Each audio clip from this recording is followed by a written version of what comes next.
মন ভালো টালো আছে তো নাকি? আমি তো বিন্দাস আছি। চলো আজকে এই বৌদিকে একটু ধুয়ে আসি, ওর একটু ভিটামিন শুশুড়ির দরকার, তো ওকে একটু দিয়ে আসি। চলো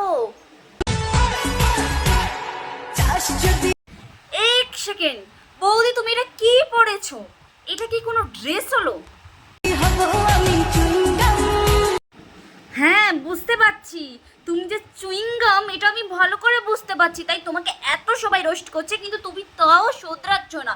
বুঝতে পারছি তুমি শুধরানোর মানুষ নয়। দেখো এখানে তোমাকে কেউ দাম দেবে না, তুমি যাও শোভাবাজারের গলিতেই যাও, ওটাই তোমার জায়গা, রাইট?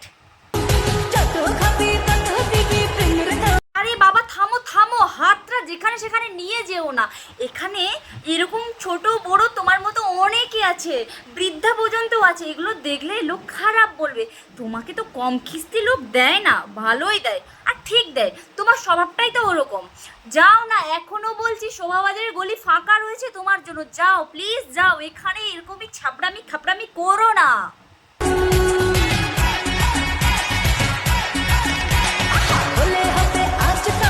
আরে বৌদি আস্তে নাচাও, আস্তে নাচাও, খুলে পড়ে যাবে। তোমার তো লজ্জা শরম বলে কিচ্ছু নেই, আর যারা দেখছে তাদের অনেক বেশি লজ্জা করছে। তুমি করছো না তাই তোমার কোনো লজ্জা শরম বলে কিচ্ছু নেই। তোমাকে কত রোস্ট করেছে তার কোনো ধারণা নেই, জানো তো? তারপরেও তুমি এরকম করছো, নিশ্চয়ই তুমি ভিডিওগুলো দেখেছো, তারপরেও তুমি এরকম করছো, কি জন্য করছো? ওরা স্বভাব নাকি তোমার অভাব, কোনটা বলো তো? আমার মনে হচ্ছে তোমার স্বভাব। তো দেখা হচ্ছে নেক্সট কোনো ভিডিওতে, ততক্ষণ বাই বাই।